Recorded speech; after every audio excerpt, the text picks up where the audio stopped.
여러분 안녕하십니까? 7월 1일 월요일 출발 딜사이트 시작합니다. 박명석입니다. 7월 1일입니다. 하반기 첫 거래일이 밝았고요. 상반기가 벌써 이렇게 지나갔습니다. 저희 딜사이트 경제TV도 개국을 준비하면서 정말 이래저래 바쁘고 정신없었던 게 엊그제 같은데 어느덧 조금씩 자리를 잡으면서 7월이 밝았다는 것도 굉장히 좀 인상적으로 느껴지네요.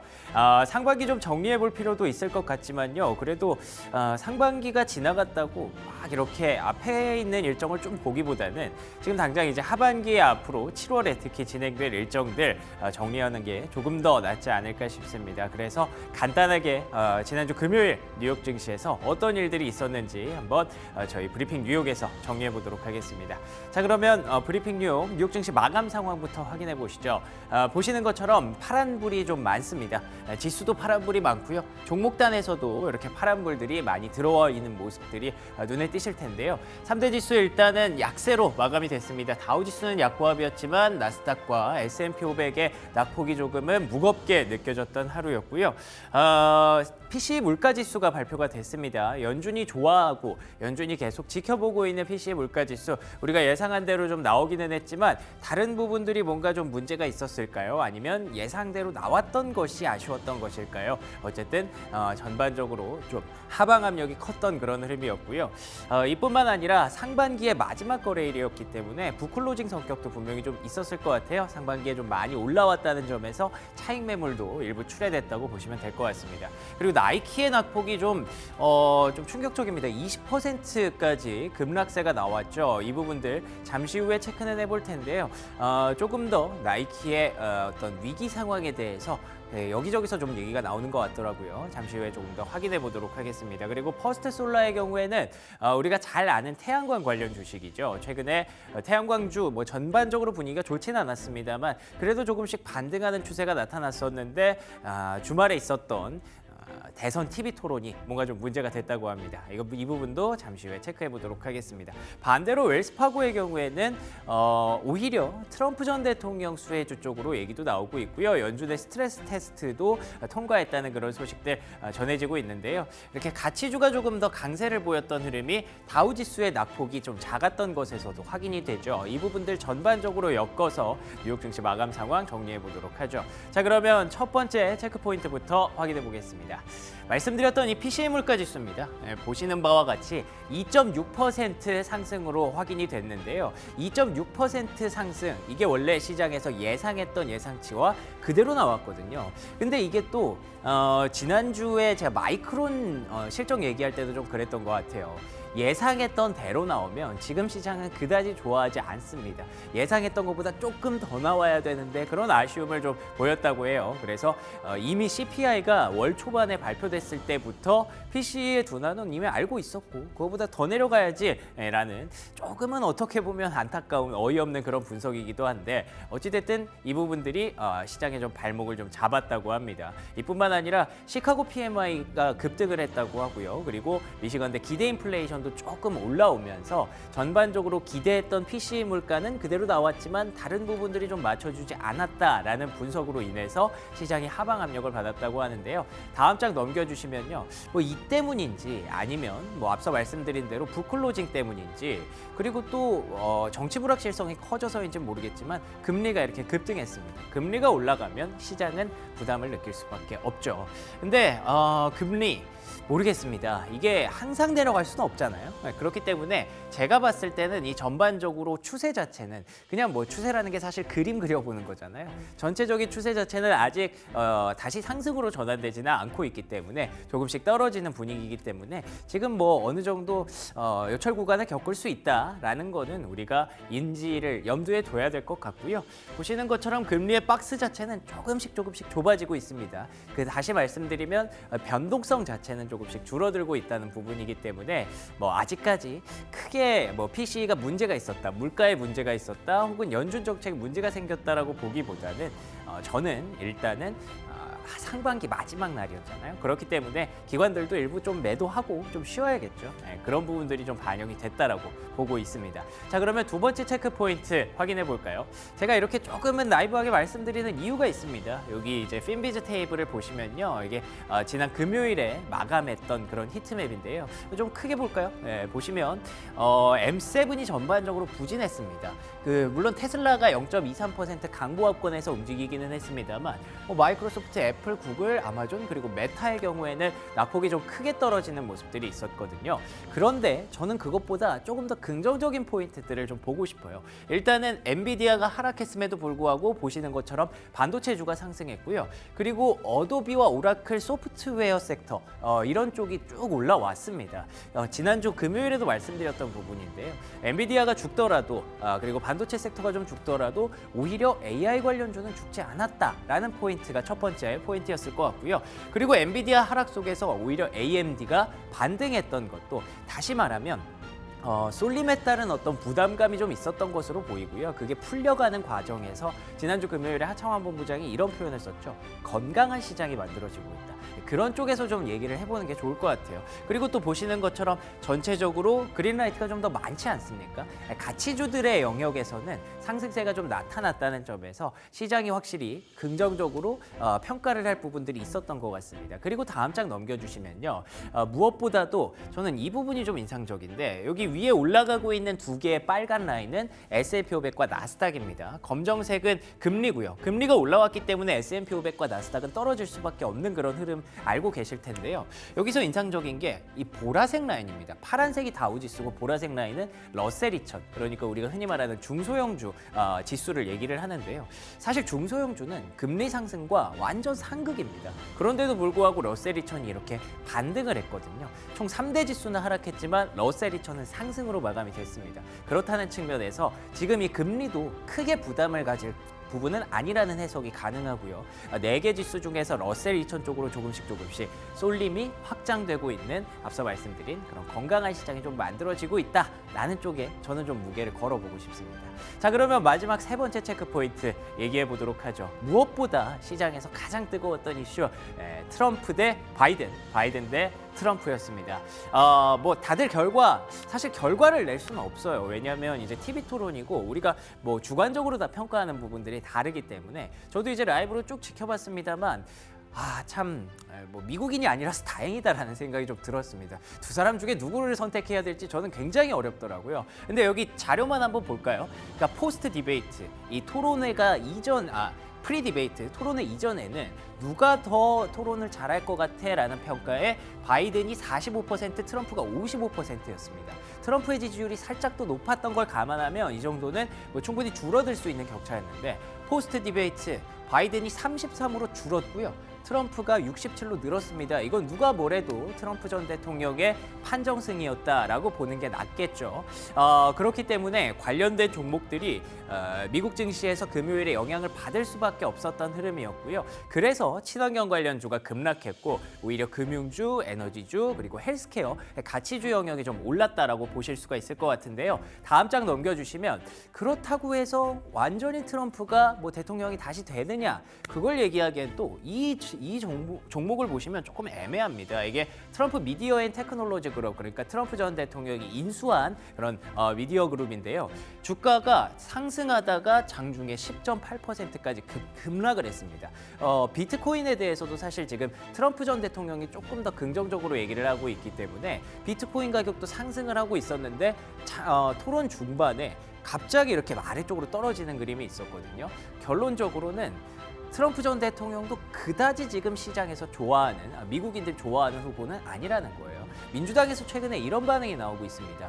후보를 좀 교체해야 된다. 바이든 대통령이 사퇴하면 된다라고 얘기하는 건 다시 풀어서 말하면 바이든 대통령만 아니면 우리는 언제든지 이길 수 있다라는 자신감의 표현이거든요. 그렇기 때문에 이제 프리뷰 한 편 나왔을 뿐이고요.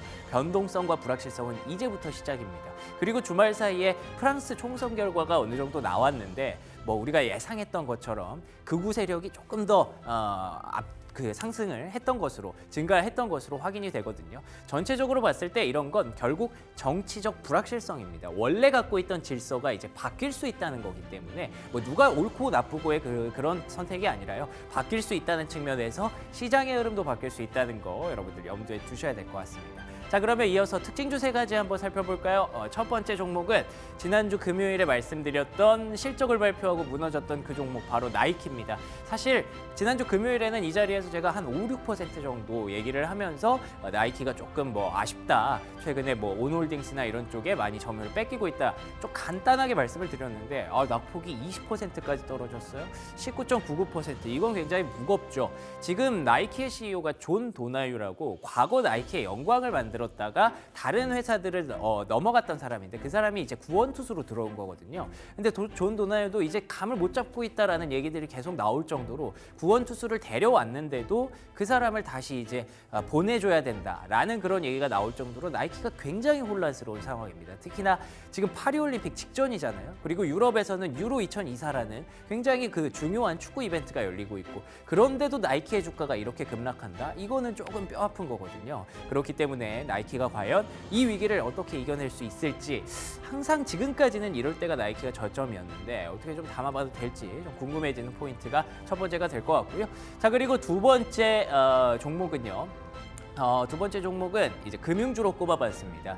조금 어려우실 수 있는데 연준에서 2008년 금융위기 이후에 우리가 좀 그 PTSD라고 하죠. 그걸 갖고 있기 때문에 금융업체, 그러니까 금융기업들이 좀 무너질 수 있지 않을까라는 걱정으로 최악의 상황을 가정을 해서 스트레스 테스트라는 걸 합니다. 이런 스트레스를 줬을 때 과연 금융회사들이 흔들리지 않을 수 있는가, 은행들이 잘 버틸 수 있는가. 다행히도 여기 보시면 31 banks, 그러니까 31개의 은행들이 다 이걸 버틸 수 있다라는 긍정적인 결과가 땅땅땅 나왔습니다. 그래서 금융주들이 좀 반등했던 부분도 있었던 것 같고요. 그런데다가 이제 또 트럼프 수혜주로 가치주 영역에서 분류가 되다 보니까 좀 올라왔었는데 금융주들이 이걸 통과하고 나서 이제 배당에 대해서 어느 정도 긍정적인 정책들을 계속 발표를 했더라고요. 그러다 보니까 금융주에 대해서, 가치주에 대해서 조금 더 보는 눈이 높아졌는데 과연 7월 이제 2분기 실적 시즌 본격적으로 들어갈 때 금융주들이 또 한번 퍼포먼스를 낼 수 있을지 기대해 보도록 하겠습니다. 자, 세 번째 스타 한번 보도록 하겠습니다. 세 번째 특징주는 뉴스 이 이슈 하나로 좀 꼽아봤는데요. 레코드 썸머 에어라인 트래블이라고 하죠. 그러니까 기록적인 여름 휴가 시즌이 오고 있다라는 얘기입니다. 이번 주 여러분들 잘 아시는 것처럼 7월 4일은 미국의 독립기념일 휴가가 시작됩니다. 목요일이고요. 수요일은 그래서 미국장이 반만 열리는 반장이고요. 목요일은 아예 휴장을 합니다. 그럼 금요일만 휴가 내면 쭉 이렇게 수요일 오후부터 목, 금, 토, 일을 쉴 수가 있는 거죠. 굉장히 부러운데 아무튼 이런 휴가철을 활용해서 이제 기록적인 휴가 그 수요가 나타날 것이라고 하는데요. 최근에 유가도 올라왔기 때문에 항공료가 조금 올라갈 가능성 많은 분들이 얘기를 하고 계시고요. 이와 관련된 종목들 여러분들 잘 체크해 두셨다가 이번 주에 혹시 잘 움직이는지 한번 확인해 보시면 좋을 것 같습니다. 여기까지 브리핑 뉴욕이었고요. 이어서 조은준 캐스터가 시황들 추가적으로 얘기해 주겠습니다. 네, 지난주 글로벌 시장 살펴보도록 하겠습니다. 상반기 마지막 거래일 28일은 환율이 조금 하락했는데요. 수출업체 중심의 달러 매도세가 이날 환율 하락의 주요 요인이었습니다. 오늘 있을 프랑스 조기 총선 결과도 앞으로 환율에 영향을 미칠 전망이고요. 또 오늘부터는 원달러 거래 마감 시간이 오후 3시 30분에서 다음날 새벽 2시로 연장될 전망입니다. 야간 시간대 미국의 주식과 채권을 살 때에도 임시 환율이 아닌 실시간 시장 환율을 따라서 환전받을 수 있습니다. 이어서 10년물 국채금리도 한번 살펴보도록 하겠습니다. 지난주 13거래일 만에 장중에 4.4% 돌파했는데요. 이런 변동성 보였습니다. 주말 발표된 개인 소비 지출 PCE 지표가 예상치를 웃돌았지만요. 시카고 PMI 지수 발표 이후 급등세 이어가면서 4.39%의 거래 마감했습니다. 이어서 유가도 한번 살펴보도록 하겠습니다. 유가는 이날 다소 하락 마감한 상황인데요. 사실 6월 내내 유가는 상승세 보였습니다. 중동의 지정학적 리스크와 달러 강세 그리고 휴가철에 따른 수요 증가로 인해서 앞으로 2주에서 3주 동안은 가격 인상 압력이 클 것으로 전망하고 있습니다. 원자재 시황도 한번 살펴보도록 하겠습니다. 금은 0.01%, 은은 0.6% 상승했는데요. 이 밖에도 구리, 백금, 팔라듐, 아연도 모두 상승세 보였고요. 곡물 시장에서는 혼조세 보였습니다. 옥수수 선물은 3% 넘게 빠졌고 대두도 소폭 하락했지만요. 이날 설탕은 0.5% 상승하면서 $20 초반에 거래 마쳤습니다. 이어서 경제 일정 한번 확인해 보도록 하겠습니다. 네, 오늘 미국채 3개월물, 6개월물 입찰 예고되어 있고요. 애틀란타 연방준비은행의 3분기 경제지표 예측 모델 발표가 있습니다. 또한 미국 연방준비제도 파월 의장의 연설 예정되어 있고요. 미국 노동부 졸투 보고서 오늘 발표 예정입니다. 이 점 참고하시면서 프리미엄 미국 주식 시작하도록 하겠습니다.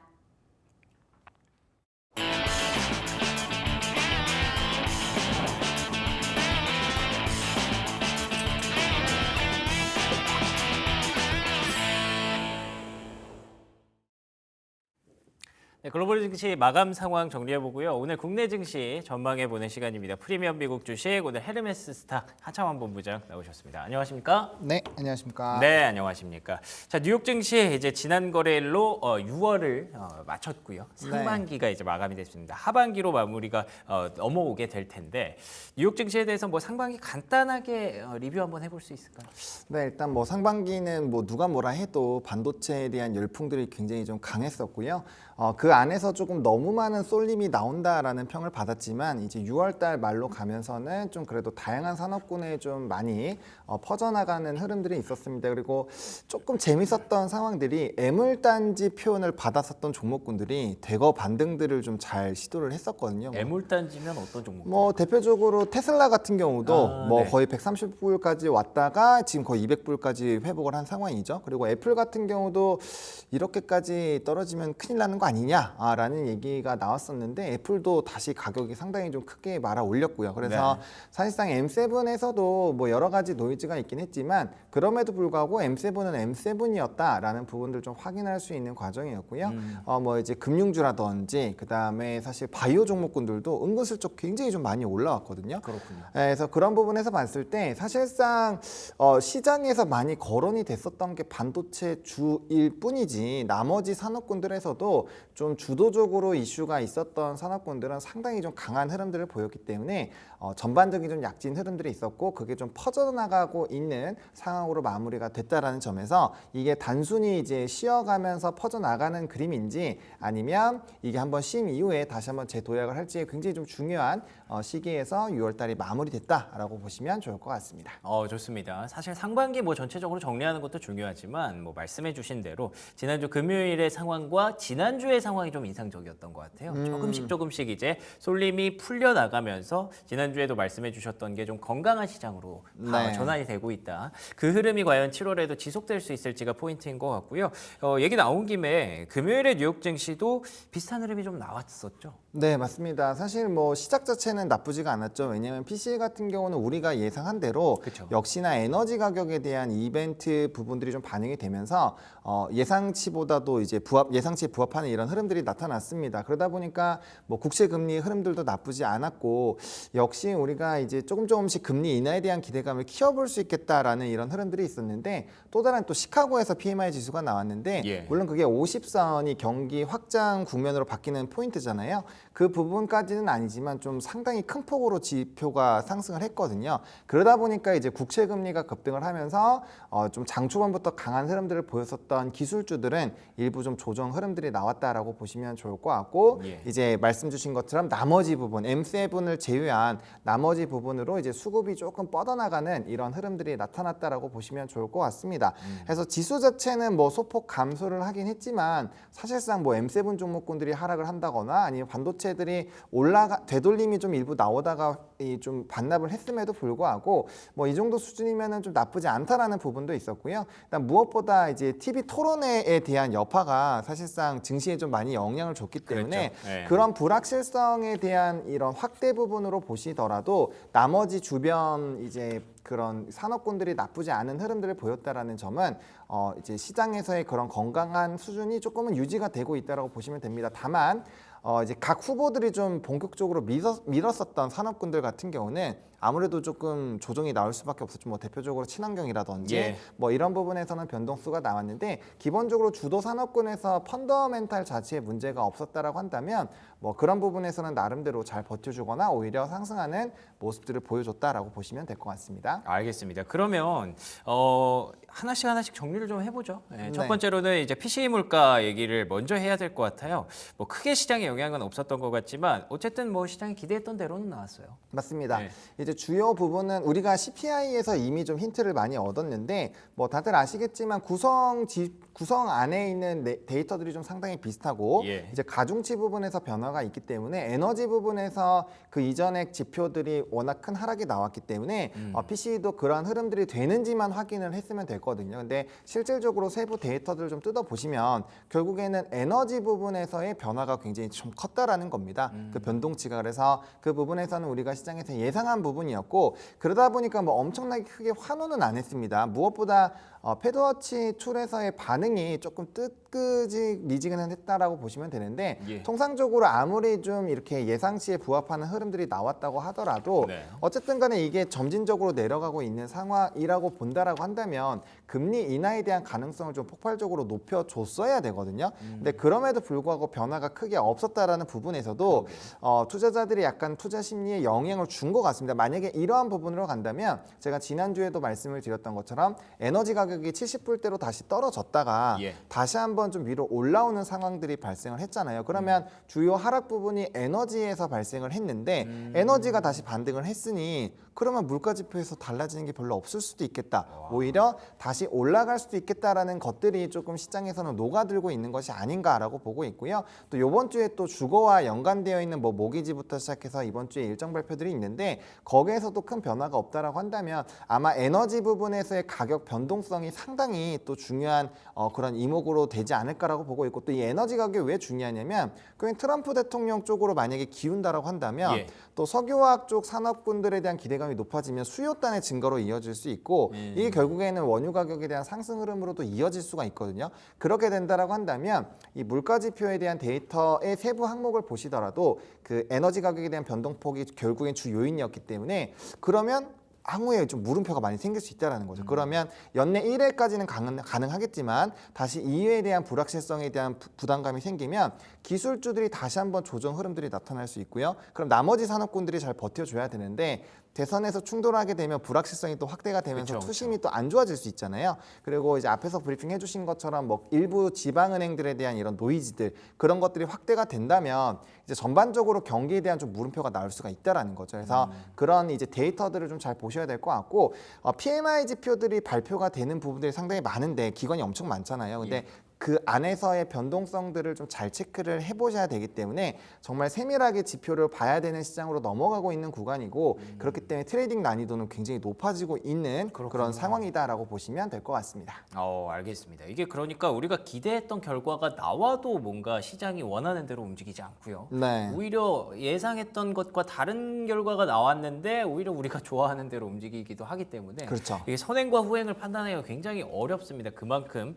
뭔가 좀 변곡점에서 계속 시장이 좀 다른 방향성, 다른 섹터, 다음 섹터를 보고 있는 것 같기도 하다는 생각이 들어서 트레이딩이 좀 어려워지는 그런 구간이라고 느껴지는데 뭐 본부장님과 함께라면 저희가 언제나 좀 힘을 얻어서 그 힌트를 좀 얻을 수 있지 않을까 싶습니다. 그러면 전체적으로 봤을 때 금리 인하 시점에 대해서 뭐 여러 가지 논란은 있습니다만 네. 아직까지 크게 변하는 건 없는 거죠. 그렇죠. 지금 데이터상으로 봤을 때는 좀 큰 변화가 없다라고 생각을 하는데 저는 오히려 TV 토론회에서 바이든 대통령이 조금 많이 노이즈가 생겼잖아요. 그러니까요. 그런 부분에서 본다라고 한다면 9월 달에 오히려 조금 더 강력한 정책이 나오지 않을까라고 생각을 하거든요. 왜냐하면 지금 현직 대통령이 어쨌든 재선을 하기 위해서 이런 후보 이 활동을 하고 있는 상황인데 그렇게 되려면 사실 경기가 굉장히 좋아야 되는 게 맞고 그다음에 증시도 화랑 부분이어야지 아무래도 좀 좋은 흐름들이 나타날 거잖아요. 그러면 그 9월 달에라도 뭔가 어떠한 좀 큰 이벤트를 변곡점을 만들어내지 않으면 사실상 좀 어려워질 수 있는 상황이거든요. 그래서 그런 부분에서 본다라고 한다면 충분히 더 뭔가 확장을 할 수 있는 그런 정책들이 나오지 않을까라고 보고 있고요. 그래서 충분히 9월, 10월, 11월에는 어떠한 우리가 수익을 볼 수 있는 기회는 상당히 좀 만들어지지 않을까라는 일단 기대감은 있습니다. 게다가 최근에 이제 국채의 흐름을 보시더라도 물론 이제 금요일장에서 미국 국채는 좀 상당히 가파르게 올랐죠. 상승이 나왔습니다.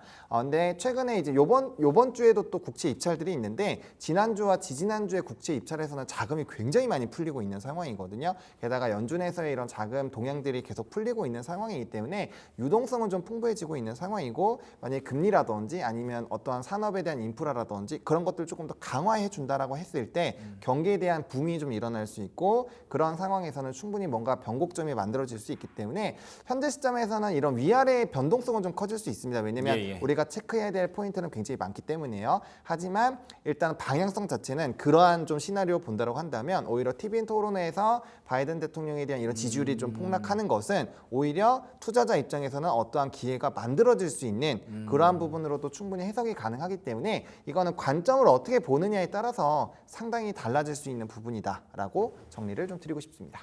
알겠습니다. 뭐 지난주 금요일에도 얘기해 주셨던 부분이기는 한데 네. 뭐 바이든 대통령이 앞으로 좀 더 반격을 할 가능성, 그러니까 정책에 좀 드라이브를 걸 가능성에 베팅할 필요도 있다라는 얘기 해주셨잖아요. 네. 근데 지난주에 저도 이제 TV 토론을 라이브로 좀 봤습니다. 네. 근데 뭐 전체적으로 그 느낌은 제가 뭐 영어를 바로 직독직히 할 수는 없으니까 뭐 그냥 이런가 보다 했는데 이제 끝난 이후의 반응들을 보니까 굉장히 좀 뭐 얼버무린다든지 네. 뭐 어순이 좀 안 맞는다든지 이런 부분에 대해서 미국 국민들이 시민들이 굉장히 걱정을 하는 것 같더라고요. 어떻게 보셨어요? 사실상 두 후보 자체가 네. 상당히 고령이기 때문에 그렇죠. 좀 저는 두 후보다 좀 사실 제 개인적인 입장으로 좀 걱정이 된다라고 생각을 하고 있거든요. 그쵸. 근데 네. 뭐 말씀 주신 것처럼 이런 뭐 말하는 거에서도 좀 어눌한 부분들이 있었고 특히나 이제 표정이나 그 맞아요. 호흡 같은 게 상당히 많이 불안정해 보이기는 했거든요. 삼자 입장에서 보기에는 굉장히 재밌어 보이기는 했어요. 그 표정들의 네. 변화가. 그렇죠. 근데 그게 아무래도 그냥 삼자가 보더라도 이게 정말 괜찮을까라는 네, 생각이 들 정도니까 뭐 그런 부분에서 불확실성이 생길 수 있고 왜냐하면 이게 사실 대통령에서의 어떤 신변상의 문제가 생긴다, 건강상의 문제가 생긴다라는 것은 상당히 문제죠. 네. 엄청나게 큰 문제잖아요. 그러니까 그런 부분에서 이제 또 진행이 된다면 현재 나이에서 또 이제 오랜 기간 또 해야 되니까 그런 부분에서 부담감이 좀 일부 있었지 않았나라고 생각하고 있습니다. 그러면 어쨌든 지금 제가 데이터들을 쭉 살펴봤을 때는 확실히 일단 이번 1차 TV 토론은 트럼프가 조금 더 앞서 나가는 것으로 확인이 되고 있습니다. 네. 그러면 거기에서 이제 바이든 정부가 조금 더 반격을 할 수 있도록 지지율을 끌어올릴 수 있도록 정책 드라이브를 걸 가능성을 계속 얘기해 주셨는데 네.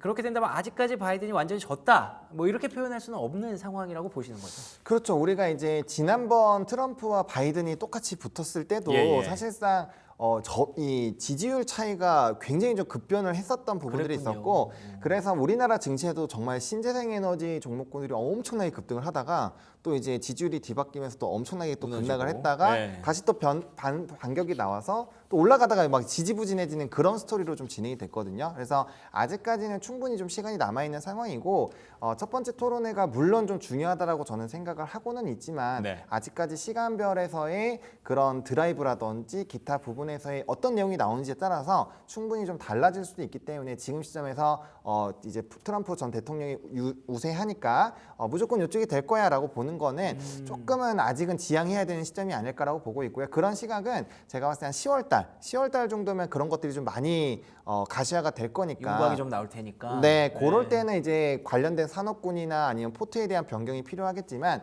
현재 시점에서는 엄청난 변동성이 과거에서도 대선마다 나왔기 때문에 그리고 뭐 이전으로 가서 힐러리 쪽이나 이런 붙었을 때도 사실 누구나 이제 한쪽을 보고 있었는데 결국엔 반대의 입장이 나왔잖아요. 그러니까 그런 것처럼 변수가 워낙 많은 게 또 이런 정치적인 부분이기 때문에 좀 유연하게 계속적으로 변화하는 것들을 좀 체크해 보셔야 되지 않을까라고 생각을 하고 있습니다. 알겠습니다. 그러면 1차 TV 토론의 어떤 결과나 데이터들은 어느 정도 좀 흘려보내줄 필요가 있을 것 같고요. 네. 그 안에서 오히려 피해를 봤던 종목들, 수혜를 봤던 종목들은 좀 트레이딩 기회로 좀 만드시는 게 아직 이제 7월입니다. 7월 시작했고요. 그 대선은 아시는 것처럼 11월이거든요. 아직까지 시간이 굉장히 많이 남았다는 점에서 그 안에 계속 이쪽만 보다가 또 수익률이 안 좋아질 수 있기 때문에 그 부분들 염두에 두시면서 접근하시면 좋을 것 같습니다. 뭐 대선 얘기까지 쭉 얘기를 나눠봤고요. 이번 주 증시 한번 전망해 볼까요? 이번 주에는 제가 알기로는 일단 휴장이 한번 있고요. 네. 그리고 또 경제 지표들도 일부 발표가 되면서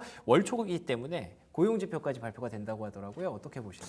네, 맞습니다. 이번 주가 상당히 좀 중요한 일정들이 많이 있기 때문에 아마 변동성, 지표에 대한 변동성이 좀 많을 것이고요. 특히나 이제 비농업 고용이라든지 이런 변화에 따라서 사실상 지금 실업률이 4.0까지 올라와 있는데 이번 주에 실업률도 발표가 되죠. 네. 그러니까 지금 시장에서 우려하고 있는 것은 아직까지는 완전 고용이긴 하지만 고용이라는 이런 데이터는 이제 4.1, 4.2, 특히나 4.2를 기준으로 넘어갔을 때는 굉장히 폭발적으로 파급력이 좀 강해질 거다라는 얘기들이 좀 스물스물 나오고 있거든요. 예. 그와 연관되어 있는 이제 이런 이론들도 있기는 한데 만약에 그러한 방향으로 간다라고 한다면 사실 지금 고용이 좋다라는 거 원래는 굿뉴스거든요. 그렇죠. 근데 그게 이제 그 고용과 그다음에 GDP에 대한 성장률이 결국엔 금리 인상에 대한 트리거가 됐었기 때문에 그것들이 좋으면 금리 인하를 안 할 거다라는 부분에서 굿뉴스가 배드뉴스로 작용을 하고 있었어요. 그렇죠. 근데 이제 금리 인하를 어쨌든 진행을 하는 과정으로 계속 가고 있기 때문에 사실상 저는 굿뉴스가 계속 굿뉴스로 남아 있어야 된다고 생각을 하거든요. 근데 실업률 쪽에서 무너지기 시작을 한다면 이게 또 시각 자체가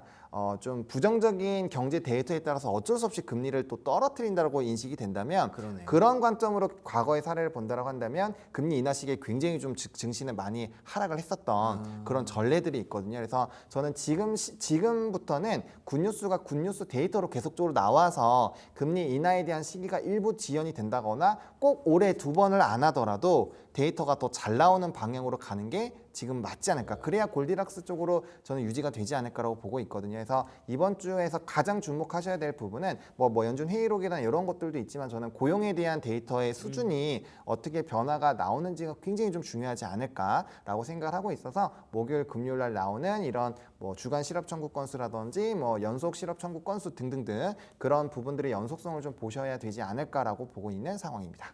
좋습니다. 우리가 계속 지금 나쁜 뉴스만을 기다리고 있는데 이제부터는 그런 상황이 아닐 수도 있다는 거. 좀 오히려 아닐 수도 있는 게 아니라 아니게 되어야 한다는 거. 그렇죠. 예, 네. 골디락스가 계속 이어지려면 지금의 증시 상승세가 유지가 되려면 그럴 필요가 좀 있을 것 같습니다. 그러면 지금 조금씩 증시의 분위기가 달라지고 쏠림이 풀리고 이런 상황들이 이번 주에도 좀 반복될 거라고 보세요. 어떻게 보십니까? 네, 저는 좀 유지가 될 거라고 봅니다. 왜냐하면 그 제가 봤을 때는 7월 5일 삼성전자의 실적 발표가 그 어느 중요하죠. 때보다도 중요하다고 생각을 하는 게 마이크론 같은 경우도 실적이 잘 나왔지만 시장의 기대치가 너무 높다 보니까 전망치에 따른 변동성이 생겼잖아요. 근데 일단 마이크론의 실적이 잘 나왔다라는 것은 뭐 풍향계이기 때문에 뭐 삼성전자와 하이닉스의 실적도 나쁘지 않을 거라고 이미 우리가 예상을 할 수 있습니다. 네. 그러면 이제 앞으로 몇 거래일 남은 이 사이에 삼성전자와 하이닉스에 대한 또 커버가 상당히 많이 나올 거라고 생각을 하고 있는데 그 기준점이 어떻게 나오는지에 따라서 사실상 레거시 쪽에 대한 점유율이 높은 게 우리나라 데이터들이잖아요. 그래서 그런 것들이 뭐 장비주라든지 기타 부분으로 뻗어져 나갈 수 있는 또 중요한 포인트가 되기 때문에 글로벌적으로도 이 시장, 우리나라 시장에서의 삼성전자 실적 발표를 좀 상당히 중요하게 생각을 하지 않을까라고 보고 있거든요. 그렇군요. 그래서 그 방향성에 따라서 이제 반도체에 계속적으로 집중되고 있었던 산업군들이 더 약진을 할 수도 있고요. 그게 만약에 좀 꼬꾸라지기 시작을 한다면 저는 또 다른 주도주가 나오기 시작을 할 거라고 생각을 하거든요. 그러니까 반도체가 주도주에서 아예 탈락하는 것은 아니지만 기존에 이제 외국인의 수급이 굉장히 강했던 조선, 반도체, 방산, 뭐 이제 변압기, 반도체 여기에서 분명 2-3개 정도는 탈락을 하고 새로운 신규가 들어올 거라고 생각을 하고 있습니다. 그렇군요. 그래서 그런 수급적인 변화들이 7월 5일 기점으로 나올 거라고 생각을 하고 있기 때문에 잘 한번 이 변곡점을 좀 보셔야 되지 않을까라고 생각을 하고 있습니다. 그러면 그 새로 등장할 업종에 대해서 뭐 우리가 미리 알 수는 없는 거죠? 그렇죠. 아무래도 지금 좀 유력적으로 뭐 떠오르는 산업군들은 있는데 네. 사실 시장에서 그거를 반영을 할지 안 할지는 수급이 들어가야 아는 거기 그렇죠. 때문에 현재 시점에서는 좀 그런 부분들은 좀 부담이 덜하고요. 만약에 지금이라도 투자를 하신다라고 생각하신다면은 산업의 연속성이 얼마나 긴 산업을 고르는지가 굉장히 중요하다고 생각을 하거든요. 그렇게 된다면은 조금은 장기 투자를 해야 될 수 있지만 산업의 사이클이 긴 산업군을 골라야 되고요. 대표적으로 정말 월봉상 바닥권에서 이제 턴을 하고 있는 뭐 조선업 같은 경우가 예. 뭐 그런 부분에서 봤을 땐 조금 더 연속성을 가질 수 있기 때문에 투자 성향만 맞는다고 한다면 뭐 그런 방향성으로 한번 시장에 대해서 대응을 해보시는 것도 저는 뭐 나쁘지 않을 것 같습니다. 알겠습니다. 뭐 상반기, 하반기 저희가 나눠서 얘기를 합니다만 사실 따지고 보면 그냥 거래일 하나 달라졌을 뿐이거든요. 그렇기 때문에 지난주까지 상반기까지 이어졌던 업종들의 상승세가 일단은 유지될 가능성이 높고요. 그 안에서 일부 업종들이 좀 탈락하고 좀 다시 추가가 될 가능성이 있는데 그런 업종들, 후보군들 산업의 연속성에 대한 힌트 주셨으니까 이 부분 참고하셔서 조선업종 잘 캐치업해 보시면 좋을 것 같네요. 지금까지 헤르메스스타 하청환 본부장과 얘기 나눠봤습니다. 오늘 좋은 말씀 고맙습니다. 네, 감사합니다. 네, 여기까지 글로벌 증시 전망 살펴봤고요. 이어서 국내 증시 전망으로 이어갑니다. 최인 앵커와 함께 하시죠. 브리핑 서울입니다. 네, 브리핑 서울로 함께하겠습니다. 어느새 상반기가 다 지나고 하반기가 시작이 됐습니다. 오늘이 하반기의 첫 거래일, 이번 주에 첫 거래일 되겠는데요. 상반기 지나서 이제 하반기는 국내 증시 어떻게 흘러가게 될까요? 일단은 상반기에는 AI 붐으로 엔비디아발 뉴욕 증시가 정말 강했습니다. 국내 증시 안에서도 반도체라는 키워드 계속해서 내내 안고 갔었는데요. 뭐 1월, 2월에는 밸류업이라는 키워드가 시장 안에서 화두가 됐었고 3월부터는 데이터 센터양 전력 쇼티지로 전력기기 전선주가 강했었고요. 계속해서 반도체라는 키워드는 따라오는데 그 사이사이마다 핫하게 흘러갔던 섹터들 자리하고 있습니다. 5월 들어와서는 화장품, 음식료, 조선, 방산, 자동차 너나 할 것 없이 강한 흐름 보여지고 있고 6월 들어와서는 또 대왕고래라는 뜨거운 키워드가 하나 떠오르게 됐었죠. 이제 하반기 증시 어디로 흘러갈 것인가 주목도 높아지는 시점인데 금리 인하에 대한 기대감이 일단은 커져가고 있습니다. 지난 우리가 주말에 쉬는 동안에 PC 5월달 그 개인 소비 지출 데이터가 나왔었죠.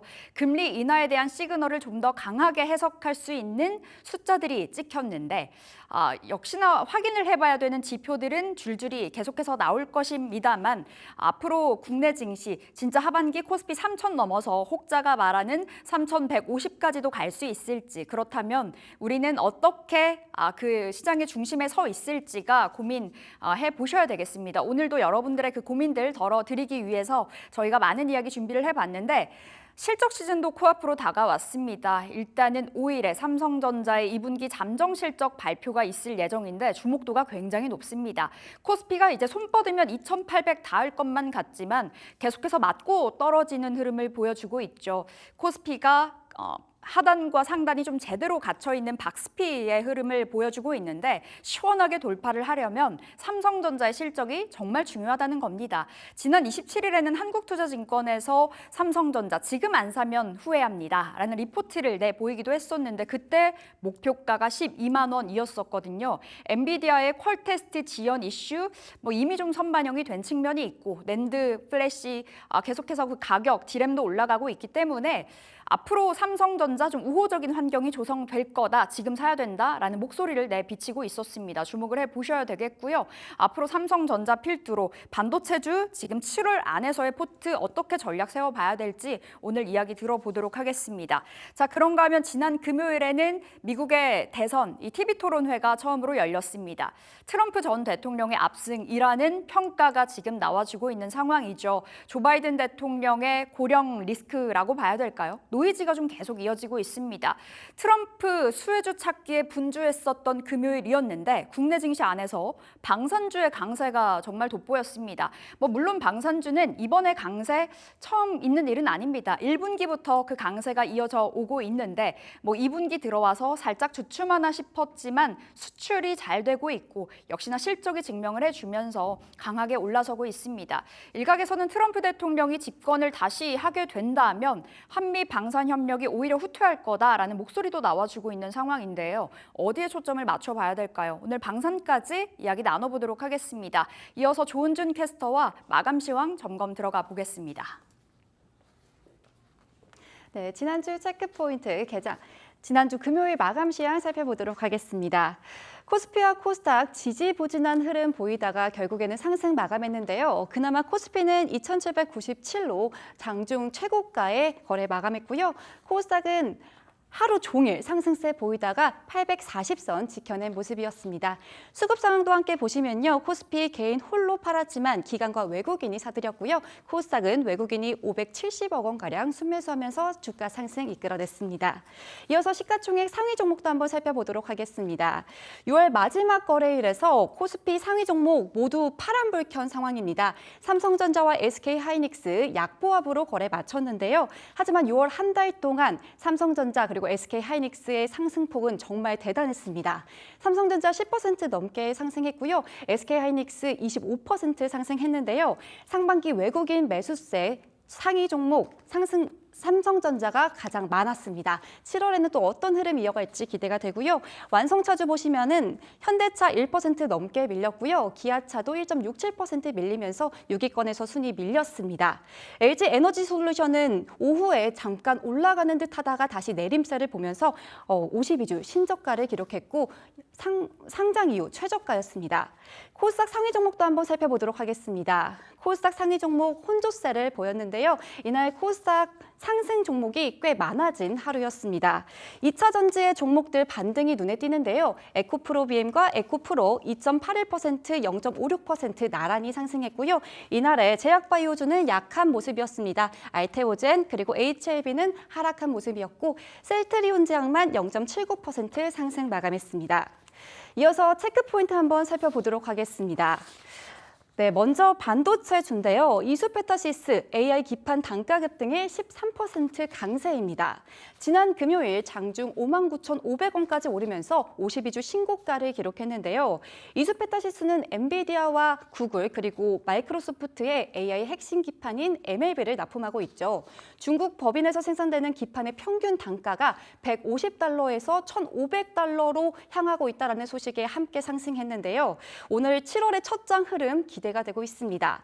이어서 방산 한번 살펴보도록 하겠습니다. LIG 넥슨원 이렇게 함께 52주 신고가 써 내려갔습니다. 최근 러시아와 우크라이나주 전쟁으로서 지정학적 요인으로 LIG 넥스원 유도무기가 크게 부각된 이유인데요. 올해 사우디아라비아의 계약을 시작으로 유도무기에 대한 수주가 계속 이어져 가고 있고요. 1분기 수출은 작년 대비 2배 이상 증가한 모습이었습니다.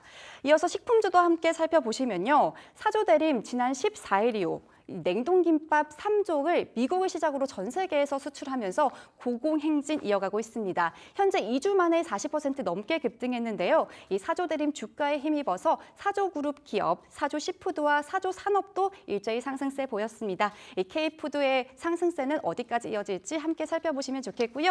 2차 전지주 마지막으로 보도록 하겠습니다. 도대체 바닥이 어디까지일까요? 2차 전지주 대장주인 포스코홀딩스 그리고 배터리 대장주인 LG 에너지솔루션 나란히 52주 신저가 기록했습니다. 게다가 공화당 대선 후보인 트럼프 전 대통령이 전기차 보조금 지원을 폐기하겠다라고 공언을 하는 등 이 투심에 위축될 수 있는 악재가 계속되고 있습니다. 이렇게 지난주 특징주 함께 살펴보았습니다. 7월의 시작 국내 증시는 어떻게 되어 있지? 궁금한 종목 Y에서 살펴보도록 하겠습니다. 네, 본격적으로 7월 포트 전략 세워보는 시간 가져보도록 하겠습니다. 상반기의 시장 연속적인 흐름 어떻게 좀 이어가 봐야 될지 여러 가지 이야기 나눠볼게요. 펀스텍 이주호 본부장 나오셨습니다. 어서 오세요. 네, 안녕하세요. 네, 본부장님. 일단은 금리 인하에 대한 기대감이 좀 무르익고 있는 것 같습니다. 네. 우리가 쉬는 동안에 PC 5월달 데이터가 나왔는데 2.6% 금리 인하 쪽으로 조금 더 무게가 실리는 것 같고 그렇다면 하반기 되게 크긴 하죠. 증시 어떻게 바라보시는지 궁금하네요. 뭐 일단 많은 분들이 좀 긍정적으로 생각하시는 분들이 많으신데 뭐 저도 약간 낙관농자 중에 하나긴 하지만 네. 그래도 지금 경제 지표에 대한 변수들이 많기 때문에 좀 봐야 될 것 같아요. 특히나 이제 이번 주 고용 지표 그리고 고용 지표를 보면서 그럼 결국에는 연준이 연초에 금리 인하를 3번 정도 한다고 처음에 얘기했다가 네. 지금 한 번으로 줄었단 말이에요. 근데 다시 2번으로 네, 늘어나는 지금 왔다 갔다 하고 있잖아요. 그러다 보니까 이 불확실성이 너무 좀 큰 거죠. 그러다 네. 보니까 투자자들 입장에서 이제 갈피를 못 잡는 그런 상황이다 이렇게 보시면 될 것 같고, 그럼 결국에는 고용지표 발표 이후에 올해 진짜로 금리 인하를 할 것이냐, 아니면 진짜 아예 안 할 것이냐, 아니면 진짜 2번 할 것이냐, 이거를 우리가 예측하기는 어렵고, 그렇다 한다면 이제 경제 지표들을 확인하면서 앞으로 좀 보셔야 될 것 같다 이렇게 보시면 되겠고, 특히나 PC 가격 지수 같은 경우는 사실 예상치에 부합을 했기 때문에 네. 크게 물가에 대한 부분들은 안정이 내려오고 있는데, 이제 중요한 거는 경기 둔화가 어느 정도 올 것이냐에 대한 부분들을 우리가 체크해 봐야 된다 이렇게 보시면 되겠고, 모든 경제 지표는 우리가 예측하기에는 어려움이 있습니다. 그렇기 때문에 뭐 사실 이거를 100% 무조건 금리 인하 한다 이렇게 하기는 어렵거든요. 예. 그러다 보니까 가능성을 좀 열어두시고, 내가 투자를 포인트를 잡을 때 이러한 경제 지표들과 이러한 상황들을 따라서 포트를 구성하시는 게 좋겠다, 이 말씀을 좀 드리고 싶습니다. 앞으로 이번 주도 그렇고요. 좀 줄줄이 나오는 그 경제지표 데이터를 주목을 해보셔야 되겠습니다. 원체 매크로 변수가 될 법한 이야기들이 나올 테니까 어떻게 흘러갈지 좀 봐야 될 것 같은데, 7월 실적 시즌이 이제 본격적으로 오픈이 됩니다. 실적주에 주목하자라는 말은 계속 나와주고 있는데, 어떻게 우리가 좀 중심을 잡아봐야 될지 굉장히 어렵더라고요. 이게 지금 보시면은 최근에 음식료 업종이라던가 뭐 여러 가지 지금 잘 오르는 뭐 화장품이라던가 이런 거 보시면요, 그냥 실적주는 실적주인데 그 중에서도 진짜 실적이 나오냐, 그리고 찍히냐? 네, 찍히냐. 그리고 특히나 화장품 같은 경우는 이번에 해외 수출에 대한 데이터가 나오면서 그 부분이 정말 크게 반영이 됐고, 그리고 이제 선크림 관련주들, 네. 그러니까 ODM 관련주들이 많이 올랐단 말이에요. 그런 것들이 뭐냐면 실제로 숫자로 증명될 수 있는 그런 기업들이 좀 주가가 탄력적으로 많이 올랐고, 그 외에 이제 테마성으로 올라온 종목군들은 상승폭 자체가 제한되는 모습을 보여줬습니다. 그렇기 때문에 7월 달도 제가 봤을 때는 뭐 실적 시즌도 있지만은 앞으로의 그런 3분기 실적 이런 것들이 좀 반영이 되면서 역시나 실적주들 위주로 움직일 것 같고요. 지금 뭐 기대감만으로 사로잡혀 있던 그런 종목군들은 사실 오히려 더 못 가는 모습들을 많이 보여줬기 때문에, 예를 들면 뭐 대왕고래. 네, 그렇죠. 그런 프로젝트, 그런 테마주들은 사실 실적으로 가는 게 아니고 어떻게 보면은 진짜로 기대감으로. 네, 정부에서 이런 프로젝트를 하니까 예. 이 프로젝트가 성공했을 때 이 기업에서 벌어들일 수 있는 그런 뭐 가치들, 이런 것들, 그런 것들에 대한 기대감으로 올랐던 거고, 실제로 이제 저는 이렇게 생각합니다. 이제 미대선도 있잖아요. 네. 대선도 있기 때문에 오히려 이것 때문에 변동성이 더 클 것이다. 그렇다 한다면 지금 숫자로 실제로 보여줄 수 있는 그런 종목군들을 봐야 된다, 이 말씀을 드리고 싶고, 지금 HBM 관련주도 보시면요, 한미반도체라던가 이수페타시스 이런 종목군들은 지금 계속적으로 정고점을 경신을 하고 있는데, 그 외에 지금 HBM 관련되었다라고 하는 종목군들 중에 오히려 주가는 빠지는 종목군들이 더 많습니다. 그렇기 때문에 이런 옥석 가리기가 더 중요하다고 생각을 하고 있고, 좀 종목을 보실 때 그냥 이 종목이 HBM 관련주다 이것만 포커싱을 잡아서 보는 게 아니라, 이 기업이 진짜로 HBM 관련해서 무슨 사업을 하고 있는지, 실제로 이 사업에 대해서 하이닉스 쪽에 뭔가 납품을 하고 있는지, 아니면 삼성전자 밸류체인이 있는지, 네. 이런 것들을 확인해 보시면 좋을 것 같습니다. 그러면 이번 7월 실적주 주목을 해야 된다면, 말씀 주셨듯이 화장품, 음식료, 뭐 방산, 조선, 자동차 다 실적이 잘 나오고 수출 데이터가 찍히잖아요. 이쪽으로의 순환매를 바라보면서 좀 트레이딩 관점으로 접근을 해야 될까요? 너무 많이 오른 것 같아서요. 네, 저는 사실 뭐 개인적으로는 너무 고점인 종목군들보다는 지금 이제 올라오는 쪽을 좀 보는 게 좋지 않을까, 네. 이렇게 생각을 하고 있고, 물론 이제 한미반도체랑 삼양식품이 이 틀을 깨버렸어요. 그냥 계속 가는 종목이 계속 가다 보니까 이제 많은 분들이 아, 이거 내가 여기서 올라타면은 더 갈 수 있지 않을까, 이런 지금 생각을 많이들 하고 계실 텐데, 예. 그거보다는 조금 뭐 사실 그렇게 고점에서 야수의 심정을 가지고 내가 들어가겠다 하시는 분들은 좀 비중을 조금 조절하시는 게 조절하면서. 좋을 것 같고, 만약에 좀 내가 비중을 조금 태워보고 싶다 하시는 분들은 오히려 지금 조선이라던가 좀 밑에서 올라오려는 시그널 나오는 종목군들 있죠. 네. 그런 쪽으로 한번 노려보시는 게 좋지 않을까, 이렇게 알겠습니다. 생각하고 있습니다. 너무 많이 올라간 쪽보다는 이제 달려줄 법한 쪽을 찾아봐야 되겠는데, 반도체 이야기로 넘어가 볼게요. 삼성전자도 이제 5일에 2분기 잠정 실적이 발표가 되는데, 일단은 예상치의 부합 혹은 상회 이야기가 나와주고 있는 상황이고요. 물론 뚜껑은 열어봐야 알겠습니다만, 지금 삼성전자 목표가 12만 원까지 나왔더라고요. 12만 원 바라보면 지금 사야 될 것 같거든요. 살까요?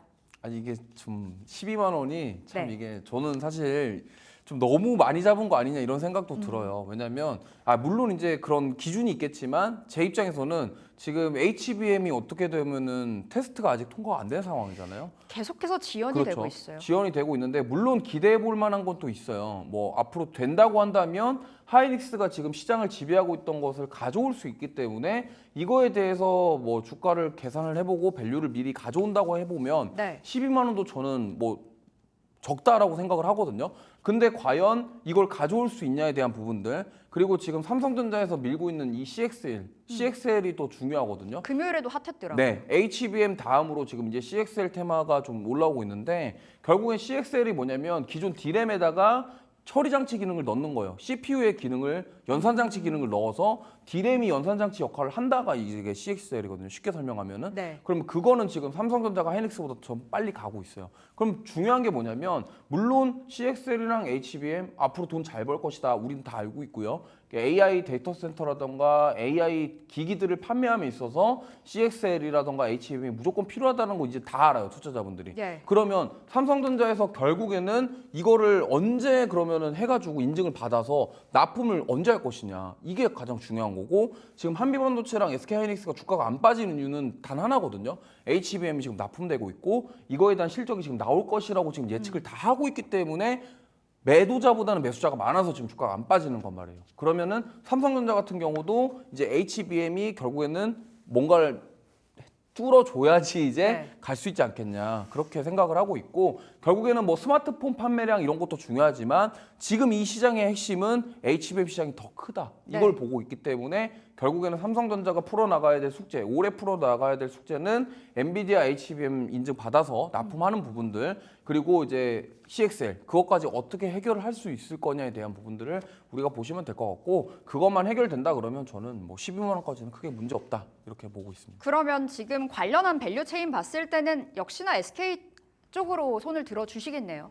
그거는 또 아니죠. 왜냐면 지금 만약에 이것도 좀 불확실한 게 뭐냐면, 삼성전자가 만약에 진짜로 HBM 인증 받고 한다 그러면 지금 많이 빠져 있는 삼성전자 밸류 체인을 가진 HBM 주들, 네. 이 종목 섹터군에서 움직임이 나올 거거든요. 예. 그렇기 때문에 만약에 삼성전자가 HBM 테스트를 통과를 하면 SK하이닉스 입장에서 안 좋은 거예요. 그러니까 반대로 생각을 해보면, 그러면 삼성전자가 잘 됐을 때 삼성전자 밸류체인 가진 기업들 올라가고 하이닉스 밸류체인 가진 HBM 주들이 조정 나오겠죠. 이런 것들을 좀 생각해 보시면 좋을 것 같습니다. 알겠습니다. 그러면 이수페타시스는 어떻게 봐야 될까요? AI 기판 쇼티지 이야기 나오면서 뭐 150달러였던 기판 가격이 지금 1,500달러 간다 말 나오잖아요. 5만 원 훌쩍 넘었는데 10만 원 갈까요? 네, 저 10만 원 갈 수 있을 것 10만 원 같고요. 간다. 네, 뭐 지금 이거를 꼭대기에서 사가지고 10만 원 간다 얘기를 했는데 한 20% 조정 나오면 뭐라 하시겠지만, 조정이 나올 수 있어요. 눌릴 수는 있겠지만 결국에 10만 원까지 갈 수 있는 가능성. 결국에는 지금 이수페타시스는요, 이게 HBM으로 가는 게 아니라 AI 가속기와 MLB 기판으로 가는 거거든요. 그럼 결국에는 이제 뭐 HBM이나 이런 것들은 납품이 됐어요. 그러면 AI 데이터 센터를 만들 때 결국에는 거기에 서버를 구축함에 있어서 기판이 사용돼야 된단 말이죠. 그럼 기판이랑 AI 가속기를 같이 사용해가지고 데이터 센터를 만들면서 서버 센터를 구축을 할 텐데, 그럼 거기에 이제 이수페타시스가 납품을 하는 거고 HBM이랑 딴 얘기거든요. 네. 그렇다 한다면 지금 미국 빅테크 기업들이 전부 다 AI 데이터 센터를 만들려고 하기 때문에 이 부분은 저는 앞으로도 계속 이어질 것이다. 뭐 10만 원까지도 저는 보고 있는데, 문제는 많이 오른 만큼 눌렸다가 갈 수 있기 때문에 그러한 대응이 필요하다, 이렇게 기회를 안 말씀드립니다. 주더라고요. 그러니까 10만 원. 이게 사람 심리라는 게 그래요. 내가 사면은 빠질 것 같고 올라갈 것 같은데 실제로 빠지고, 난 여기 눌림을 기다렸다 살 건데 그러면 안 눌리고 가버리고, 이러다 보니까 그 부분을 잘 참고하셔서 좀 예. 투자 포인트 잡으시면 될 것 같습니다. 알겠습니다. 이수페타시스 10만 원 간다 말씀 주셨는데, 또 일단 기회가 줬을 때, 기회가 왔을 때 들어가는 전략 세워보도록 하겠고, 그럼 본부장님 지금 반도체 탑픽 고르실 수 있겠어요? 뭐 너무 많을 것 같아서요. 너무 많은, 진짜 좋은 종목들이 너무 많은데 네. 이거는 저는 좀 명확합니다. 아까도 말씀드렸지만 지금 삼성전자 밸류체인을 가진 HBM 주 중에 가장 많이 빠진 종목이죠. 네, 장비 쪽이에요? HBM 쪽인데, 네. 장비 쪽이고, 저는 이오테크닉스를 좀 보고 있거든요. 이오테크닉스 많은 분들이 아실 겁니다. 이게 지금 사실 이오테크닉스가 원래 대표적으로 삼성전자 밸류체인인데, 지금 삼성전자의 HBM이 사실상 뭐 이게 이걸 어떻게 지금 설명을 해야 될지 모르겠지만 테스트가 누가 어떻게 될지 아무도 모르잖아요. 네. 그래서 지금 주가가 많이 빠졌는데 저는 이게 좀 선반영되었다라고 생각을 하고 있고 눌릴 만큼 눌렸다라고 보고 있습니다. 그렇기 때문에 이제 H웨어 레이저 커팅 장비 수요에 대한 부분들 이거는 결국에는 삼성전자가 풀려야 이오테크닉스가 풀린다. 이 생각을 좀 하시면 될 것 같고요. 결국에는 이제 TSMC랑 이제 레이저 그루밍 디본더 등 이런 장비들도 있어요. 그 얼마 전에 인텍플러스도 상한가 갔잖아요. 그게 아마 뭐 우리가 세계 파운드리 이게 TSMC라고 확실하진 않지만 네. 가능성이 TSMC에 이거 납품하나 보다 이래서 지금 상한가 갔기 때문에 이거 지금 만약 이오테크닉스도 이런 쪽으로 엮이게 된다고 그러면은 이제는 상승 나올 법하다 이렇게 보고 있고요. 그다음에 이제 유리기판 관련주이기도 합니다. UV 드릴러 관련 모멘텀도 있기 때문에 지금 저는 눌릴 만큼 눌렸고 지금 뭐 매수하기에는 가격적인 부담감은 적다. 좀 이 말씀 드리고 그럼 싶네요. 오늘 시초가에 네, 사볼까요? 오늘 시초가에 공략하셔도 될 것 같고요. 좀 목표가랑 손절가를 좀 타이트하게 좀 제시를 해드리면 네. 목표가는 사실 뭐 20만 원 이상도 노려볼 수 있지만 일단 단기적으로 봤을 때 한 20만 원 정도 5일평선 부근이거든요. 저 20만 원 정도 노려볼 수 있겠고 그다음에 손절가는 이제 뭐 17만 원 정도 17만 이렇게 원. 좀 보시면 좋을 것 같습니다. 알겠습니다. 이오테크닉스 탑픽으로 받았습니다. 목표가 20만 원, 손절가 17만 원 주셨는데 우리 시간 관계상 오늘 여기서 마무리 좀 지어봐야 될 것 같네요. 오늘 펀스탁 이조 본부장 함께했습니다. 말씀 고맙습니다.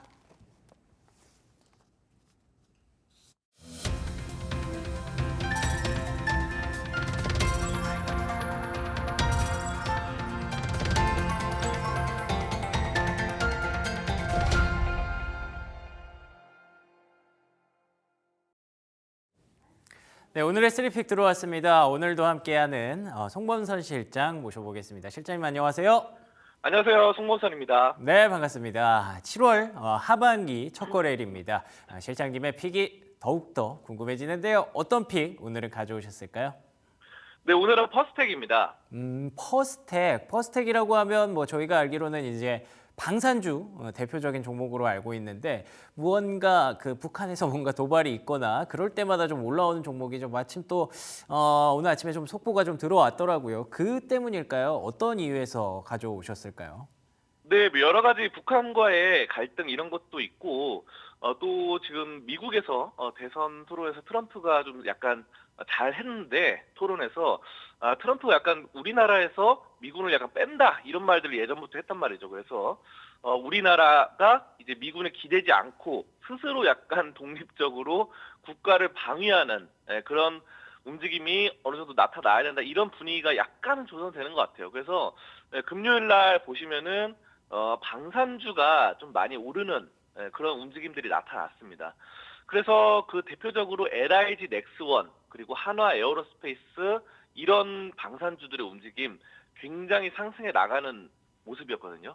자, 그런데 퍼스텍은요, 방산주인데 거의 안 올랐어요. 거의 뭐 보합이다 이렇게 보시면 되고, 자, 근데 저는 후발주자로서 굉장히 좋은 움직임을 퍼스텍이 나타낼 것이다 이렇게 판단을 합니다. 자, 그래서 오늘 퍼스텍을 좀 갖고 왔고요. 자, 그리고 퍼스텍이 사실 뭐 이렇게 방산주기도 한데 최근에 이제 대왕고래 테마가 있잖아요. 그래서 동해에서 석유가 발견된다. 이쪽에 이 석유 탐사 잠수정을 발주를 합니다. 그래서 무인 잠수정 기술도 보유하고 있거든요. 그래서 뭐 사실상 여러 가지 뭐 방산주로서의 그 기능도 있지만 대왕고래로서 테마가 두 가지가 어느 정도 작용이 될 수 있다. 쌍테마로 작용된다는 점이 상당히 긍정적이고 이 퍼스텍의 자회사가 유콘 시스템인데요. 유콘 시스템이 무인 잠수함이라 보면 되죠. 이거에 사업을 갖고 있거든요. 그래서 유콘 시스템의 지분율을 24% 갖고 있는데 유콘 시스템이 지금 보고 회사와 함께 뭐 공동 개발을 했는데 2005년에 보고 회사가 국내 최초로 잠수정 국산화에 납품 성공했어요. 그래서 야 이게 대단한 게 이 군대라 납품을 합니다. 그래서 해군, 해경 이런 정부 기관에다가 30년 이상 뭐 해군 소형 잠수정이나 특수 침투 잠수정을 생산을 했어요. 그렇기 때문에 안정적인 그 정부와 계약을 했다라는 점 긍정적으로 나타나고요. 자, 다시 좀 방산 얘기로 돌아오면요. 이 퍼스텍이 정부가 역시 방산주는 우리 국가가 군대를 운영하기 때문에 정부에다가 납품을 합니다. 그래서 정부가 유일한 독점적인 수요 독점 이런 특성이 상당히 좀 긍정적이에요. 왜냐하면은 정부랑 좋은 관계만 한번 맺어 놓으면은 꾸준하게 이 납품을 할 수가 있습니다. 이런 점이 가장 긍정적이고 이 퍼스텍이 여러분들은 많이 못 들어보셨을 거예요. 뭐 여러분들이 잘 알고 계시는 거는 뭐 하나 에어로스페이스나 아니면 LIG 넥슨 아니면 한국항공우주 뭐 이런 회사들 큰 회사들을 많이 아실 텐데 퍼스텍이 역사가 오래돼요. 1975년에 생략이 났습니다. 그러니까 지금 뭐 거의 뭐 한 50년 가까이 운영을 하는 회사거든요. 그만큼 이 풍파가 많았어요. 50년 동안 얼마나 힘든 일들이 많았습니까? 회사 운영할 때는. 자, 근데 그런 거를 다 이겨냈다. 국가 방위 사업체로 지정되면서 꾸준하게 50년 가까이 해나가고 있고 T-50 수리온이라던가 뭐 단거리 지대공 무기 뭐 하늘로 쏘는 거 이런 거 있잖아요. 그게 지대공이라 하는데 유도 무기 이런 걸 잘해요. 유도 무기 같은 경우는 딱 한번 목표물을 고정하면은 목표물이 움직여도 그걸 그대로 막 따라가는 거죠. 곡선으로 막 따라가고 멀리 도망가도 그걸 계속 쫓아가서 폭발시키는 그런 무기들을 잘 만든다 이겁니다. 자, 그리고 우리나라의 약간 자랑 같은 K9 자주포 이런 것들 탄약 운반차 여러 가지를 해요. 그리고 최근에 또 무인기도 하더라고요. 드론으로 하죠. 드론 무인화 시스템으로 요즘은 전쟁에 지금 보시면은 우크라이나 전쟁 보면은 드론이 엄청나게 활약을 해요. 드론이 막 하늘을 지배하고 있습니다. 자, 그렇기 때문에 이런 것들을 잘 만들고 있다라는 거 좀 보시면 되겠고요. 우리가 그럼 이 주요 주주 상황도 좀 체크를 해야 되는데요. 주요 주주 상황을 좀 잠깐 체크를 해보시면은 상당히 좋습니다. 왜냐하면은 꾸준히 대주주들이 꾸준히 투자를 하거든요. 대표적으로 이 퍼스텍 종목 같은 경우는 김근수 씨가 25% 이상을 꾸준하게 투자를 하고 있고 그 다음에 2대 주주로서 김용민 씨가 17% 갖고 있어요. 그래서 이 두 분이 꾸준하게 투자를 해주고 있다라는 점, 그 점이 강점입니다. 여러분들이 주요 주주를 봐야 되는 이유를 제가 말씀드리면요. 사실상 우리가 그런 게 있어요. 주요 주주가 이렇게 갑자기 빠져나갈 때가 있습니다. 매도를 하고 이 종목이 안 좋다 생각해서 런 하는 거죠. 런. 도망가는 약간. 근데 그래서 우리가 주요 주주가 이거를 지분을 책임 경영으로 갖고 가는지 아니면은 그냥 다 팔고 도망가는지 이런 것들을 우리가 살펴볼 필요가 있어요. 근데 이 회사 같은 경우는 아까 말씀드렸잖아요. 1975년부터 50년 동안 굉장히 이분들이 지분을 오랫동안 갖고 있다 보니까 주요 주주가 지금 김근수 씨 25%, 김용민 씨 17% 이런 것들이 앞으로 어떻게 변동되는지 여러분들이 꾸준히 살펴볼 필요가 있어요. 자, 지금은 이 표 같은 경우는 6월 28일 얼마 전, 3일 전 거니까 지금 따끈따끈한 최근 겁니다. 그래서 주요 주주가 잘 갖고 있다라는 점이고요. 차트를 한번 좀 보시면은 이게 크게 막 오른 게 없어요. 최근에 사실 여러분들이 아시다시피 뭐 하나 에어로스페이스 이런 종목들은 4월, 5월부터 많이 올랐거든요. 주식이 주봉이나 월봉으로 한번 체크를 해보시면은 한국항공우주 이런 방산주들은 좀 많이 올랐는데 이거는 뭐 1월, 2월부터 쭉 봐도 별로 오른 게 없다. 차라리 1월, 2월에 그때 반짝 올랐고 지금은 많이 눌려 있는 그런 상황이기 때문에 제가 봤을 때는 이 종목 자체가 이제는 어느 정도 탄력을 받고 오를 가능성이 있다.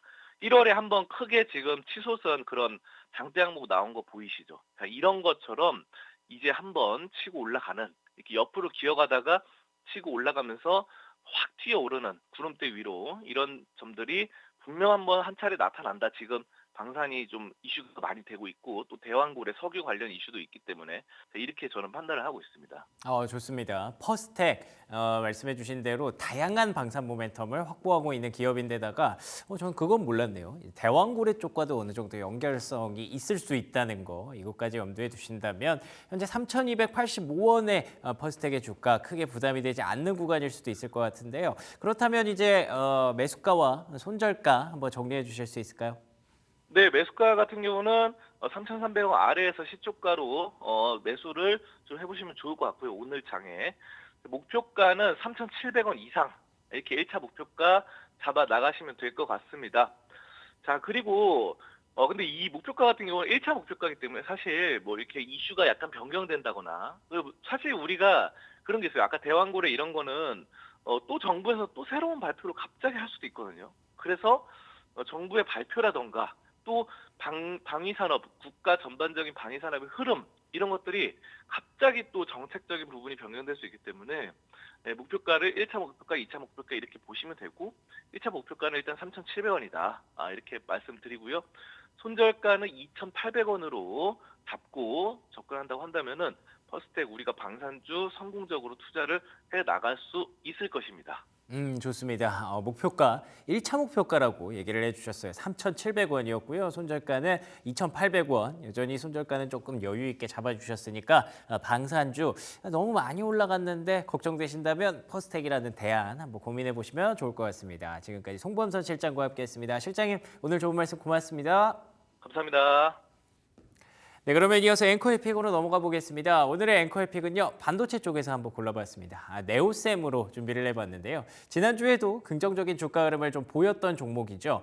특히나 SSD 검사 장비를 납품하고 있는 업체라는 점에서 지난주에는 이제 마이크론의 실적 발표가 굉장히 좀 중요한 분기점이 됐던 것 같은데요. 마이크론에서 SSD 유례없는 그런 매출을 찍어내고 있다라는 얘기를 했기 때문에 HBM이 가져온 어떤 파급 효과라고 봐야겠죠. 네, 이 SSD 쪽에서도 계속해서 좀 매출이 늘어나고 있고 실제로 최근에 국내 수출 데이터도 좀 좋아지고 있기 때문에 국내에서도 SSD 매출 계속 좀 챙겨봐야 될 것 같습니다. 그런데다가 이번 주에는 또 삼성전자의 실적 발표가 예정이 되어 있습니다. 이번 주 금요일 아마 아침에 새벽에 좀 발표가 될 것 같은데 삼성전자에서도 아마도 마이크론보다 좀 더 좋은 SSD 실적을 좀 보여주지 않을까요? 물론 아직 잠정 실적이기 때문에 명확한 부분은 알 수가 없습니다만 최근에 뉴욕 증시에서도 나타나는 게 어떤 그 쏠림의 확산이잖아요. 그런 측면에서 고려했을 때 엔비디아 향, SK하이닉스 향보다도 이제 삼성전자 향에 대한 관심을 조금 더 가져볼 때도 되지 않았나라는 관점에서 네오셈이라는 종목 준비를 해봤고요. 최근에 증권가에서는 목표가가 크게 나오지 않아서 일단은 현재 시점에서 상승 랠리 이어가는지 한번 포커스 맞춰보시면 좋을 것 같습니다. 자, 그러면 이어서 AI의 픽으로 넘어가 보도록 하겠습니다. 오늘의 AI는 7월 하반기 첫 거래일의 AI는 어떤 종목을 추천해 줄지 굉장히 궁금하네요. 오늘 코스피 추천주 한 주 알려줘. 과연 7월의 첫 픽은 어떤 종목일까요? 오늘 추천할 코스피 주식으로는 선익시스템을 추천드립니다. 선익시스템은 OLED 장비 제조업체로 소형 OLED 증착기 시장에서 세계 시장 점유율 1위를 차지하고 있습니다. 선익 시스템이 나왔습니다. 선익 시스템 OLED 장비 제조업체죠. 특히나 지난 주말에 애플이 나름대로 긍정적인 그 중국 매출을 발표를 했고요. 중국에서도 이제 비전 프로를 조금 더 저렴하게 판매를 하게 됐다고 합니다. 이런 부분들을 감안했던 걸까요? 네. 과연 이번에는 AI가 어떤 배경에서 선익 시스템을 추천해 줬는지 일단 이번 주 한번 잘 지켜보도록 하겠습니다. 자, 오늘의 3픽 전문가의 픽은 퍼스텍이었고요. 앵커의 픽은 네오셈, 그리고 AI의 픽은 선익 시스템이었습니다. 저는 내일 이 시간에 다시 찾아뵙겠습니다.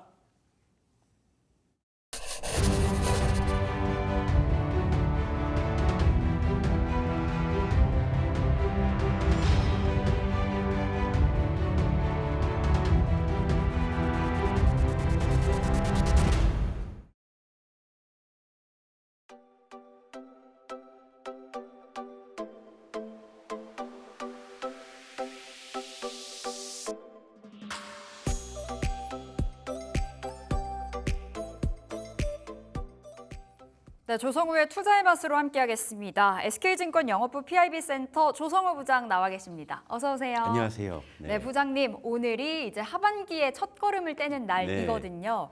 앞으로 하반기 전략 어떻게 세워봐야 될까? 상반기에 조금은 아쉬웠다 하셨던 우리 투자자분들께서도 오늘의 우리 투자의 맛 통해서 좀 명쾌한 전략을 세워가셨으면 좋겠거든요. 하반기 어떻게 바라보세요? 글쎄요, 뭐 하반기는 글쎄 뭐 사실 뭐 내일 주가 맞추기도 쉽지 않다. 그쵸. 그런데 이제 그래도 하반기를 굳이 보자면, 그러니까 뭐 방향성은 뭐 조금 더 위쪽으로 지수 자체는 그렇게 갈 것 같긴 한데요. 여러 가지 변수가 있죠. 일단 역시 이제 뭐 미국의 금리겠죠. 이 금리 변수. 그러니까 지난주 금요일에 또 PC 발표된 걸 가지고 이제 또 시장이 어떻게 받아들일지 좀 봐야 될 것 같긴 합니다만 역시 미국의 통화 정책이 제일 중요할 것 같고요. 그다음에 두 번째는 이제 미국의 대선. 뭐 지난 이제 금요일에 있었던 그 토론회도 일단은 토론 결과는 좀 트럼프 우세 쪽으로 좀 기우는 뭐 그런 모습인데 또 나중에 또 반전이 계속 있을 수도 있는 거니까 요런 이제 좀 미국발 이슈가 가장 크게 좀 우리 시장에 좀 반영이 이제 될 것 같고 펀더멘털로 보자면은 일단 뭐 반도체 중심으로 이제 수출이 좀 증가하는 것들 그리고 뭐 K푸드나 뭐 K뷰티 같은 그러니까 수출 모멘텀이 있는 섹터들이 좀 분명히 있거든요. 그러니까 그런 쪽에 대한 좀 실적 기대감은 좀 이제 지속이 될 수가 있기 때문에 뭐 지수는 어느 정도 뭐 제한적으로나마 이제 추가 상승이 가능하다 보는데 일단 이제 항상 이제 그럼에도 불구하고 우리가 또 따져봐야 될 것들은 이제 뭐 수출이 잘 되는 쪽에 대한 모멘텀은 상반기 시세로 충분히 반영됐잖아요. 그러면 하반기에는 또 이제 다른 것들이 좀 이제 무엇이 좀 해줄 것이냐 이런 걸 봐야 되는데 아무래도 좀 2차 전지 쪽이 좀 해주느냐 여부도 굉장히 중요할 것 같습니다. 네. 왜냐하면 이제 많은 시청자분들께서 많이 좀 물려있는 대표적인 섹터 중에 하나가 2차 전지이기 때문에 요게 이제 부활하는지 여부 그런데 또 뭐 트럼프의 또 우세 뭐 이런 쪽이 또 좀 안 좋게 뭐 반영되는 뭐 이런 이제 우려도 있겠지만 어떤 새로운 간판이 걸리는지 이런 부분들. 왜냐하면 반도체와 더불어 현재 기준으로 우리 산업의 양대 축이거든요. 그렇기 때문에 2차 전지가 좀 해주는 쪽이 하반기 좀 체감 지수를 조금 이제 좋게 해주는 그런 좀 변수라고 좀 보고 있고요. 그러니까 전체적으로는 이제 하반기에도 뭐 미국 금리에 대한 기대감 뭐 이런 것들 그리고 여기에 이제 좀 더딘 좀 이런 우리나라의 좀 대내 여건들 이런 부분들이 조금 개선되는 여부가 좀 체감 지수를 전체적으로 올려주는 뭐 그런 이제 변수 체크 포인트가 아닌가 보고 있어요. 네. 하반기 2차 전지의 부활을 좀 주목을 해보셔야 되겠습니다. 아무래도 2차 전지가 살아야 지수 자체가 올라가는데 일조를 할 테니까 지금은 참 어디가 바닥인지 모르겠는 그 움직임을 보여주고 있는데 2차 전지에 대해서도 좀 주목을 해봐야 될 것 같고요. 지난 금요일 그러니까 상반기 마지막 거래일로 네. 눈을 돌려보자면 뭐 삼성전자, SK하이닉스는 조금 쉬어가는 모양새 그려갔었고 그래도 마지막 거래일에 좀 괜찮았던 것 같아요. 전체적인 업종이 빨간불을 켜줬는데 어떻게 보셨나요? 그러니까 6월 그 하순의 거래는 그 코스피 차트로 잠깐만 봐드리면은요. 예. 그러니까 일단 기본적으로 조금 시장이 조금 이렇게 약간 주저앉을 만한 타이밍에서도 다 좀 잘 버텨줬잖아요, 그죠? 엔비디아의 뭐 급락도 있었고요. 그런데 이 코스피가 지금 마지막 그 하반기 마지막 사거래일에 계속 지금 양봉을 보여줬다라는 거는요. 이건 일단 좀 윈도우 드레싱 효과라고 좀 봐야 될 것 같아요. 윈도우 드레싱, 그러니까 반기말을 결산하면서 어느 정도 좀 이제 수익률을 좀 이제 좀 좋게 만들기 위해서 뭐 그걸 이제 윈도우 드레싱이라고 이야기를 하죠. 그러니까 그런 효과들이 좀 분명히 있었다라고 저는 일단 뭐 보고 있고요. 이를테면 이제 뭐 반도체주가 좀 생각보다 좀 뭐 견조했다라는 점을 볼 수 있겠고 그다음에 이제 그동안 좀 소외됐던 업종들이 좀 이제 그 6월 말에 좀 많이 좀 좋은 모습을 보였잖아요. 네. 그러니까 그런 것들이 이제 윈도우 드레싱의 좀 그런 모습이라고 보는데, 근데 그럼에도 불구하고 시장의 이제 주도권은 여전히 좀 반도체가 쥐고 있다라는 거예요. 그러니까 이 반도체가 사실 좀 양날의 검인 게 반도체만 계속 좀 좋은 모습이라면은 어쩔 수 없이 좀 다른 업종들이 조금 눌리는 그런 이제 수급적인 그런 고민들이 있지 않습니까? 그러니까 그런 것들이 좀 해소되는 뭐 그런 것들이 좀 필요할 것 같아요. 그러니까 반도체가 오르면 반도체를 들고 있는 분들이야 뭐 괜찮겠지만 반도체가 아닌 걸 들고 계신 많은 시청자분들께서 소외감을 느낄 수밖에 없는 시장이 전개가 됐었잖아요. 근데 이 반도체에 대한 수급적 고민은 아무래도 좀 하반기에도 이어질 것 같습니다. 네. 최근 시장의 흐름인 것 같습니다. 특징적인 부분이죠. 지수가 올라가면 살펴보면 이제 삼성전자, SK하이닉스 떠 있고 그렇다 보면 우리 개인들은 지금 참 소외되어 있다라고 좀 많이 느끼기도 하는 시점이었었고요. 그럼 지난 금요일도 그렇고요. 최근 들어와서 해운주가 강하게 치고 올라가고 있습니다. 조선주도 그렇고요. 해상 운임 지수가 뭐 계속 강세일 거라는 전망이 나와주고 있는데 현 시점에서 해운주로의 투자 포인트 잡아볼 수 있을까요? 그러니까 지금은 이게 고민인 거예요. 그러니까 반도체가 많이 올랐고요.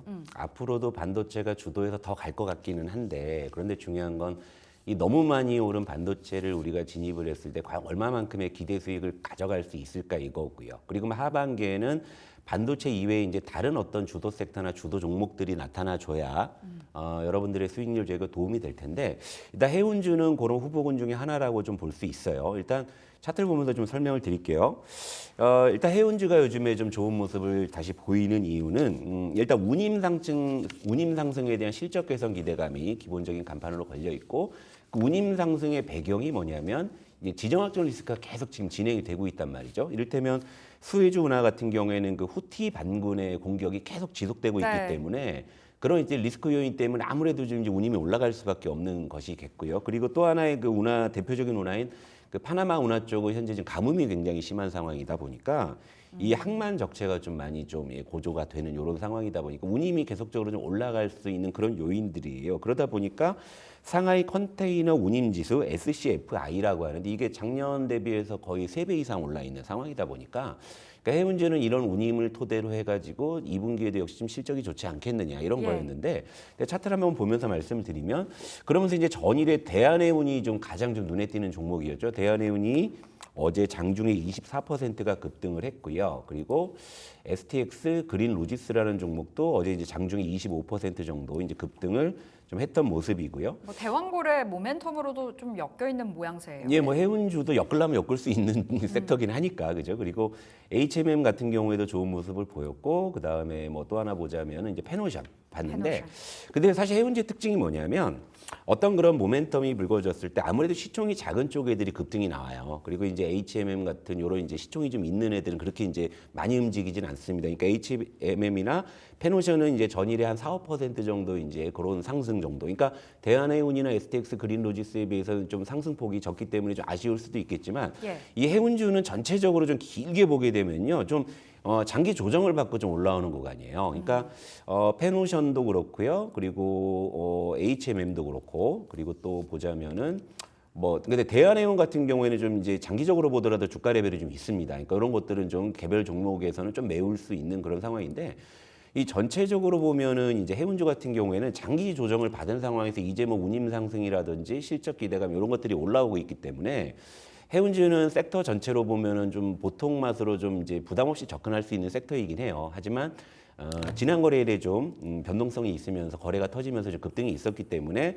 이런 부분들을 이제 좀 잘 소화하면서 접근하신다면은요, 저는 충분히 해운주는 당분간 좀 모멘텀 플레이는 가능하다. 뭐 이런 관점에서 말씀드릴 수 있을 것 같아요. 그럼 해운주 안에서 지금 접근 가능한 좀 보통 맛 종목도 있을지 너무 많이 올랐나 싶기도 하고요. 근데 대한해운을 제외하면은 좀 장기적으로 봤을 때는 주가는 부담이 없는데 그런데 이거는 이제 조금 작은 종목이라 하더라도 일단 주가 레벨을 봤을 때 예를 들면 이 흥하해운 같은 경우가 한번 튈 땐 굉장히 잘 튀거든요. 잘 튀는데 최근에 좀 주가 조정이 좀 많이 이루어졌어요. 올해 연초에 5,000원대 이상까지 상승을 했다가 현재 2,600원대이기 때문에 연초 대비해서 거의 주가가 반토막 나 있는 상황이거든요. 그러니까 네. 이런 상황이다 보니까 기술적으로도 좀 부담이 없고요. 그리고 아무래도 HMM이나 페노션보다는 좀 가벼울 수 있잖아요. 그런데 이제 지금 어떤 상황에서 본다면 대한해운을 따라가는 거는 조금 부담스러울 수 있고 STX 그린로지스 같은 경우 전일의 그 장중 변동폭이 굉장히 컸단 말이에요. 근데 흥하해운 같은 경우에는 전일에 좀 급등을 했다가 지금 이제 상승폭을 거의 이제 좀 반납을 하고 끝났기 때문에 해운주의 모멘텀이 다시 좀 이제 시장에서 부각이 된다고 했을 때 흥하해운이 그래도 가장 좀 기대 수익이 네. 좋지 않을까 그런 관점에서 흥하해운 말씀드릴게요. 네, 해운주 모멘텀 플레이로 포커스 맞춰봤을 네, 때도 네. 괜찮고 주가 위치도 원체 좀 고점 대비해서 많이 내려와 있기 때문에 부담 없다라는 관점에서 흥하해운 말씀 주셨고요. 자, 그렇다면 부장님, 우리가 소외되어 있는 종목들을 네. 한번 주목을 해보려고 합니다. 대표적으로는 진짜 많이 얘기 네. 안 했던 것 같아요. 카카오, 네이버. 네. 이제 미국에서는 뭐 아마존이나 메타, AI 소프트웨어 쪽으로도 굉장히 잘 가는데 네. 국내 증시 안에서는 왜 이렇게 부진한 건지 이거 들고 있는 투자자들 정말 많거든요. 네이버, 카카오요. 그러니까 사실은 미국 쪽은 최근에 어쨌든 엔비디아가 조금 주춤하는 모습이기는 하잖아요. 근데 이제 그런 자리를 대체해서 뭐 아마존이라든지 뭐 마이크로소프트나 뭐 구글 뭐 메타, 그러니까 이런 종목들이 분명히 조금 눈에 띄는 모습을 보여주고 있어요. 은은하게 좀 상승하는 그런 모습인데, 근데 그런 어떤 작용이 우리 시장에는 좀 투영이 안 되는 것 같기는 해요. 예를 들면 네. 엔비디아 쪽에 대한 이슈는 반도체 쪽에서 굉장히 좀 빠르게 좀 반영이 되고 실시간 반영이 되는 부분인데, 이를테면 이제 뭐 애플이나 뭐 MS 같은 이런 종목들의 흐름들이 왜 우리 시장에는 이렇게 좀 오롯이 반영이 안 될까를 보게 되면 그 이제 중심에 네이버가 있다고 봐요. 왜냐하면 이제 우리나라에서 생성형 AI 기반의 AI 소프트웨어 쪽에서 대장주라고 할 수 있는 종목은 바로 네이버인데 네이버가 사실 실적은 굉장히 좋거든요. 그런데 실적 이외의 변수로 주가가 좀 많이 좀 흔들렸단 말이죠. 이를테면 이제 라인에 대한 이슈라든지요. 이런 부분들. 그런데 이제 최근에 네이버가 어쨌건 차트상으로 한번 보면은 이제 좀 17만 원대 전후에서는 좀 바닥을 잡으려는 시도가 있고요. 그리고 이제 최근에 네이버 관련해서 하나 이슈가 있었던 게 뭐냐면 네이버 웹툰이 이제 미국에 이제 상장을 하면서 일단은 조금 뭐 성공적으로 데뷔했다는 평가인 거죠. 예. 그러니까 이제 네이버가 뭔가 이제 좀 반전의 교두보를 좀 만들었지 않나 뭐 이런 생각인 거죠. 그러니까 우리나라에서는요, 이제 미국의 AI 소프트웨어 기업들의 그런 훈풍을 고스란히 받으려면 이제 네이버 그리고 이제 또 하나 이제 말씀을 드리면 물론 카카오도 있습니다만은 삼성 SDS도 이제 조금 그런 후보군에 있어요. 그러니까 소프트웨어의 대장의 어떤 그런 역할을 해줄 수 있는. 근데 이제 삼성 SDS 같은 경우에도 이제 최근에 좀 주가가 이제 조정을 받다가 다시금 이제 올라오는 이런 모습이고요.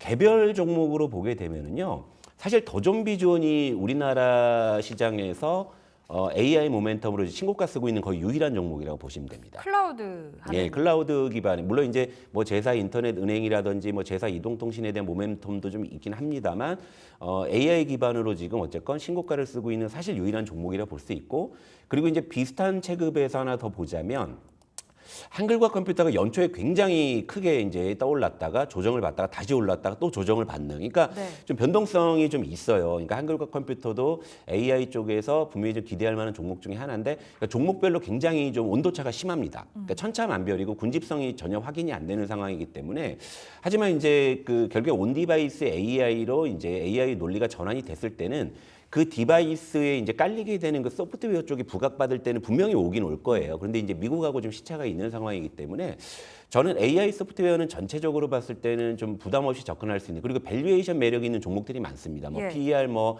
10배, 15배, 뭐 20배 미만의 종목이 많아요. 네이버 같은 경우에도 올해 뭐 예상 PER 뭐 한 15배 정도 수준으로 내려와 있기 때문에 전체적으로는 좀 단기적 시세보다는 좀 중장기적으로 본다면 좀 매력 있는 섹터가 아닐까 이렇게 보고 있어요. 좀 넉넉한 호흡으로 봐야 된다 말씀 주셨고 네. 여러 가지 종목들을 짚어주셨네요. 더존비즈온, 한글과 컴퓨터, 삼성 SDS까지 봐주셨는데 앞서 온디바이스 AI도 말씀 주셨잖아요. 네. 우리가 함께 했었던 그 첫날에도 온디바이스 네. AI 쪽으로 주목도를 계속 높여야 된다 말씀 주셨던 기억이 나는데 네. 여전히 주가의 위치는 좀 들어가도 괜찮을까요?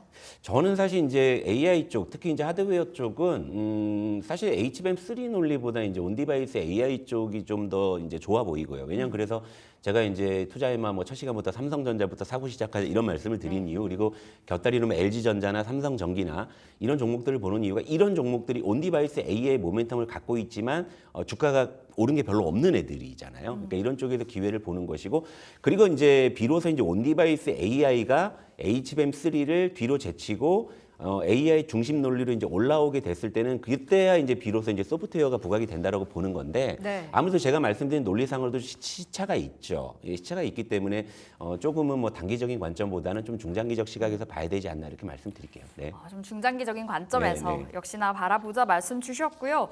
자, 부장님, 지금 서학개미들 예. 정말 많이 갔었잖아요. 상반기에 원체 뉴욕 증시가 불장이었었고 지금도 그 흐름이 이어지고 있는 구간이고요. 하반기 서학개미들 그러니까 이제 뉴욕 증시를 바라보는 이 개인 투자자들이 있다면 뭐 유효하다라고 보세요.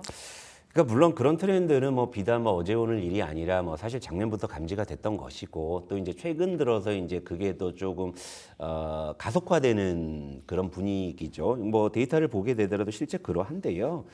지금 그 미국 시장에 대한 투자, 그러니까 우리나라 자산이 이제 해외 시장에 이제 투자하는 것들 중에 지금 미국 쪽이 거의 지금 42%. 네. 거의 이제 절반에 이제 육박을 하고 있는 것이고요. 물론 이제 이 금액 중에 뭐 삼성이나 이제 우리나라 그 이제 대기업들이 미국 시장에 이제 투자한 것도 있겠지만 그걸 제외하면 대부분 서학개미의 자금이라고 좀 보시면 이제 될 것 같아요. 물론 이해는 됩니다. 아까도 말씀드렸다시피 뭐 미국에서 반영되는 것들이 우리 시장에 다 반영되는 게 아니잖아요. 엔비디아 논리는 반영이 되지만 애플이나 뭐 이제 구글이나 아마존의 논리는 참 반영이 안 되는 것들. 그래서 뭐 AI 소프트웨어가 부진한 것들 이런 걸 보게 되면 결국에 이제 미국 시장 쪽이 그런 모멘텀이나 이런 부분들이 이제 잘 반영이 된다라고 판단하기 때문에 그런 이제 서학개미들의 그런 어떤 움직임들이 많은 것인데요. 근데 사실 저는 뭐 이게 그런 어떤 뭐 국내 주식을 떠나서 그 미국으로 가는 이런 것들이 사실 맞다 틀리다 얘기할 수 있는 건 아닌 것 같아요. 물론 이제 개인의 선택의 영역이기 때문에 하지만 이제 제가 그래도 하나 좀 말씀드리고 싶은 것은 그러니까 해외 투자가 요즘에는 뭐 이제 계좌 트고 뭐 돈 넣고 뭐 환전하고 바로 사면 될 정도로 이제 편의성이 좋아졌기 때문에 네. 그런 분위기가 있긴 합니다만 아무래도 이제 해외 투자 쪽은 여러 가지 이제 제약이 있죠. 뭐 언어나 어떤 정보의 어떤 범위라든지요. 아니면 뭐 문화 같은 여러 가지, 뭐 세제도 좀 다를 수 있는 부분이고요. 그러니까 이런 것들의 제약은 좀 존재하기 때문에, 그러니까 맹목적으로 무조건 미국 시장이 좋다라고 보기엔 좀 어려울 것 같고, 그리고 항상 중요한 거는 지금까지의 데이터가 미래를 예측한다라고 단언할 수 없는 게 우리 시장의 논리거든요. 원체 변수가 예. 많고요. 거꾸로 본다면은 우리 시장이 그동안 이제 안 올랐다는 것은 또 역설적으로 보면 또 저평가돼 있다라고 볼 수도 있는 부분이기 때문에 또 이런 쪽에서 기회를 또 찾아보는 것도 나쁘지 않나. 그러니까 맹목적으로 가시는 거는 전 말리고 싶고요. 물론 여러분들께서 이것저것 따져봐도 뭐 미국으로 가는 게 좋겠다 하시는 분들은 그게 네. 이제 선택의 영역이기 때문에 존중을 해드리는 것이고 나머지 부분은 또 국내에서 기회가 있다라는 점 말씀드리도록 하겠습니다. 알겠습니다. 그럼 짧게 오늘장 전망 한 번만 들어볼게요. 한 30초 정도 시간 예, 있네요. 일단 PC 관망세 때문에 전일 그 뉴욕 증시도 좀 보합선에서 혼조세였죠. 근데 요즘에 그런 지표들이 발표되면 그날 반영이 안 되고 하루 이틀 있다 간을 보다가 이거였구나 해서 이제 시장의 해석이 그때 반영되는 특징들이 있어요. 오늘 국내 증시 잘 갈까요? 그래서 오늘 국내 증시도 좀 그런 걸 반영할 것 같은데 일단 아침에 장전에 나스닥 선물과 미국 국제 10년물이 지금 같이 올라가고 있거든요. 네. 이것도 좀 뭐 이렇게 흔치는 않은 현상인데 오늘 좀 장이 열려봐야 알 것 같고 다만 이제 좀 개별 섹터군에서는 지난 주말에 좀 아무래도 좀 이제 비가 많아서 비 피해가 많더라고요. 아무래도 수혜 관련주 쪽 이런 쪽 한번 눈여겨 보실 필요가 있는데 지난번에 제가 힌트를 드렸었잖아요. 예. 한번 추적해보고 내일 한번 말씀드릴 기회가 있으면 말씀드릴게요. 네. 알겠습니다. 오늘장에서 반짝 올라올 만한 테마도 말씀 주셨고 시장 어떻게 흘러갈 것인가 이야기해보면서 내일도 만나서 또 정리를 해보도록 하겠습니다. 자, 투자의 맛 오늘 SK증권 영업부 PIB센터 조성우 부장 함께했습니다. 말씀 고맙습니다. 자, 이제 개장까지 1시간 남았습니다. 출발 딜사이트 1부 여기서 마무리 지어보도록 하겠고요. 2부에서 여러분들 기다리고 있겠습니다. 함께해 주세요. 고맙습니다.